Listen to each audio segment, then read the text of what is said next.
First up, I want to say I loved the episode. Season 2, it is what it is. First episode, it was real dope.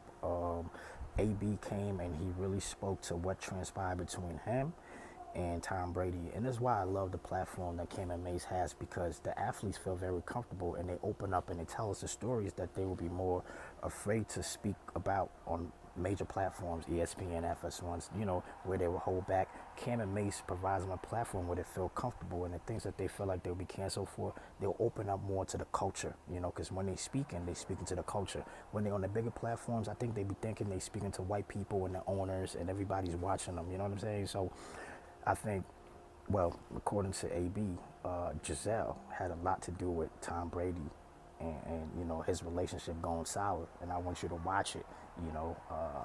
I call it a hug of the century. The hug, the gaze. The gaze that Gisele gave AB made Tom Brady feel away. And since then, after that, their relationship just went downhill. But AB breaks it down, man. And you might think AB is such a bad person, because he has this flamboyant lifestyle. He's wild, he's loud, you know what I mean? Like, he's always bragging and, he's super confident. But according to him, the NFL was really trying to play him. And they did a lot of things that he breaks down where I'm like, wow, okay. So this is the other side where they will paint a narrative of you and they would never clear your name up, and then we just go with the narrative. So I'm glad he was able to have a platform like Cam and Mace where he can clear his name. So watch the whole thing, man. Oh, last thing, Mace knows nothing about football. That whole episode, Mace was embarrassing. He didn't even know where Aaron Rodgers played. He thought Aaron Rodgers played in Milwaukee. I don't think Mace can even list 5 quarterbacks in the NFL right now. He knows nothing about football. He don't know nothing. So it's gonna be an interesting season, man. For people who may not know and just seen you Yeah. jump running off the field, why did you leave Tampa Bay the way you left Tampa Bay? Because I feel like, people forget, like, when you play football, you a number. Right, Once you start moving that number, they done with you.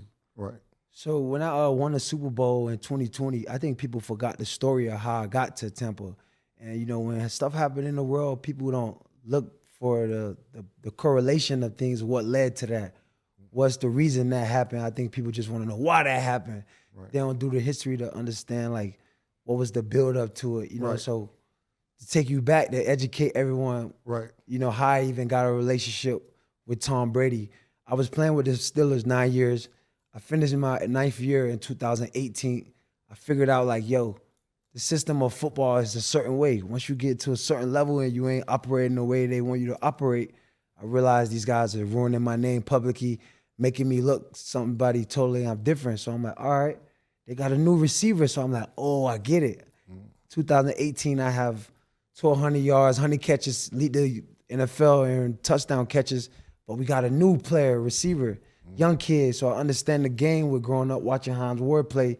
Like, the more money you get, the more value. It's a part of the game. But, as a player, I don't think you really could take it mentally when you see they trying to transition you and try to make another guy you. But I know this guy can't beat me. It just so happened that the guy looked good because I'm taking a lot of guys and he's getting open and taking the good matchup. They putting him in position. Got you. So now Yeah, that was crazy. I dubbed them. I said, I'm done with them in the public. They let me go. I end up going to the Raiders. I end up getting 3 for $54 million, got a guaranteed deal. But when I get there, so I started to think as a professional, like a businessman, like, okay, let me think about my career. And I made all the stats. I got enough money to be done playing, because the whole key of the NFL is to be rich and take care of your family and take care of your health. Right. So I get to the Raiders. They got John Gruden. They got all the pieces and puzzle to make me make money. But I'm like, damn, I ain't got no ring.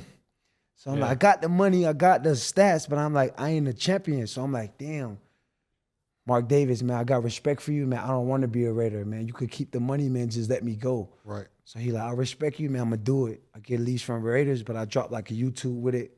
Now I'm at the Patriots. Yeah, I remember that. I already know I got the tech world, so I'm like, I need to turn up on my tech. Right. So now I get released. They grant me the release. I get picked up by the Patriots. So now I get to meet Tom Brady and meet everyone, because, people don't really know you. They just hear about you, hear what other people say, and they might just take that as what they think of you. Right. So I finally meet him in person. So he like, damn, this man AB, a really professional. Because as a receiver, 2 things you got to know. What to do, and you got to be in shape. That's to keep you a professional. knowing what to do and knowing how to do it with your skills. Because if you don't know what to do, your skills can't flourish. So I get to the Patriots. You know, it's like we about to go play the Dolphins, probably like week 2. Right. So now I land in a situation where it's a good situation where I could sell because now I'm playing with Tom Brady, another great quarterback. It's going to make my stats crazy, and I got 15 millions with the Patriots. Right. They don't really do that for a player.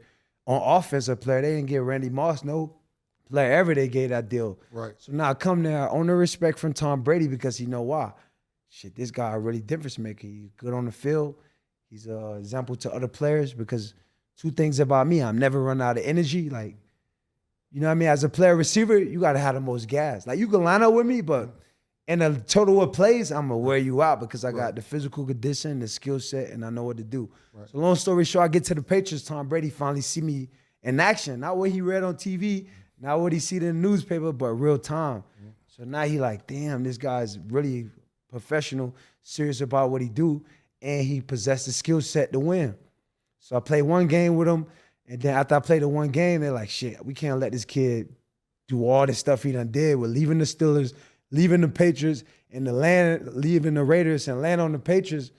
Can't make this kid look like he know what he's doing because obviously it's a business. They don't want players, you know. The game don't change, just the players in it.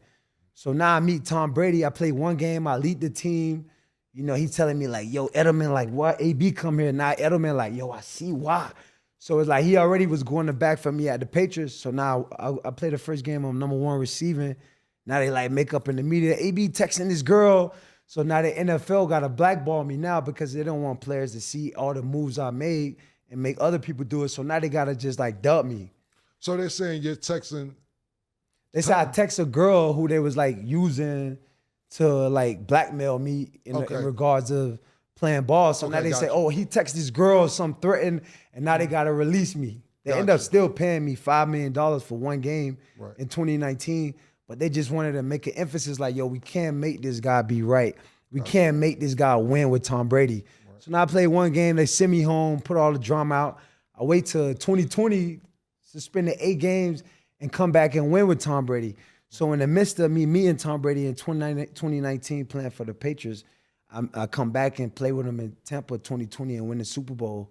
So while I'm not playing, I'm talking to him, you know, and I'm getting more vulnerable because I'm getting to know him now because I feel like he got to know me. He really want to help me. So I'm opening up to him. Right. So I'm like, yo, I'm really, you know, me and him make a goal. This how me and Mace made a goal. Like, how we get you back to the Hall of Fame? What's the big picture? Because in life, yo, if you plan to fail, then you plan to fail. You know, you got to make a plan and you got to believe in the plan. Right. That's where anything of being successful, artist, player, whatever. You got to believe and you got to make a plan and you got to stick to and do it. So now I'm hanging out with him. We starting to make a plan. You know, and he introducing me to Jeff Sofer. That's the guy who owned the Fountain Blue. We developing mutual friends. And, you know, he making it seem like he my boy now. He going to have my back. And we going to have some goals to come back and win the Super Bowl. You know what I'm saying? Right. And we come back. We start the process to do it. We do it. But after the game, you know what I'm saying? His wife hugging me on the moment. You know what I'm saying? But after the game, he don't call me and be like, yo, we won. You know what I'm saying? His wife could have been drunk at small. You know what I'm saying? Could have been whatever. He just called me like, man, I apologize with my wife. If you know, energy of like, yo, man, we've been through so much, but we won it. You know what I'm saying? So now I'm getting that energy. Right. So now in the offseason of 2021, before I walk off the field. Before we get to 2021, you're saying he started acting weird when his wife came and hugged you on the field. The energy during the Super Bowl, yeah. I remember. I know exactly the moment you're talking about. So for the viewers that that's not keeping up, they get to the Super Bowl, Tampa Bay Buccaneers. They're celebrating on the field. Tom Brady's wife, Gisele, comes up, hugs AB. It looks very, very intimate. Yeah. And now, from picking up back where you're at, Tom Brady's giving you different energy after that moment.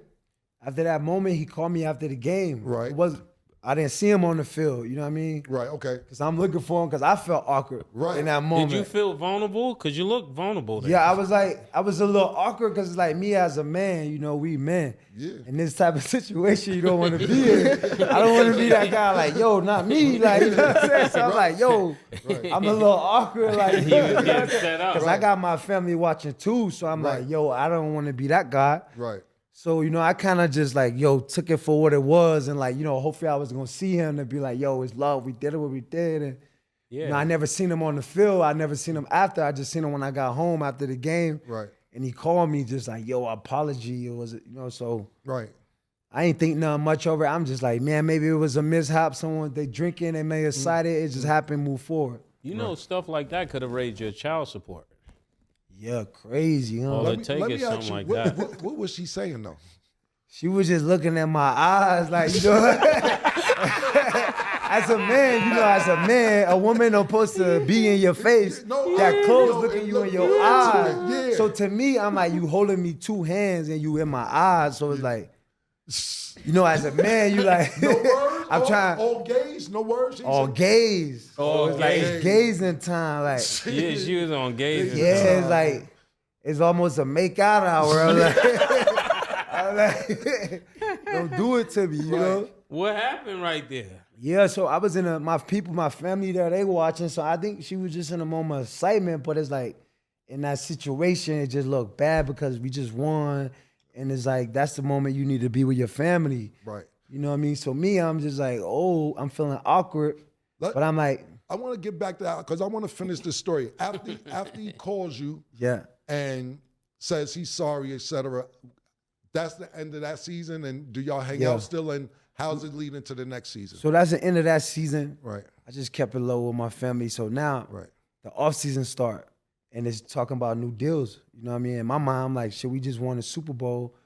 I really want to get back to who I am, being that dominant player that could dominate the game. So now I'm like, I'm coming back. So I'm evaluating myself like, I'm going to be a 12-year vet. You know what I'm saying? Like, I'm trying to get back to putting up stats, man, 1,500 or what I'm capable of doing. Right. Now they playing 17 games. So now I'm like, you got to talk to the quarterback because my success ultimately depend on the quarterback who can get me the ball and put me in position and to be successful. Right. So now I'm like communicating with him. He like, yo, man, you got to have a surgery. Like, man, you got to get your shit cleaned up or they don't want you. So he talking to me like from a third party's perspective. And I never had a surgery. And it's like, I ain't really understanding what he's saying. He just like, yo, if you don't do this, they don't want you. And then he talking to me like, yo, remember who your friends was in your darkest times. So he hitting me on some like story, like some deeper. Just real quick, so me and the audience keeping up. Why was he randomly just telling you need a surgery? What was wrong? What was the problem? He telling me that I need my knee cleaned up just to This scope. is what Tom Brady's telling you? Yeah, because Tom Brown with his trainer. His trainer, he used his trainer. You got to think Tom's a 42-3-year-old guy playing football. Right. So for him to try to understand you, like we both from different cultures. So for him to understand you, he bring a mediator, which would be like his trainer. Mm-hmm. So a trainer will come to my house and he like rub it on my legs, but he like trying to see who there. Is Killer here, Mace here? Yeah. So he's taking a report back to Tom Brady, like which girl in town. Right. So he's coming to my house to like, not to like take care of me. To be nosy. To take a report back to Tom. Right.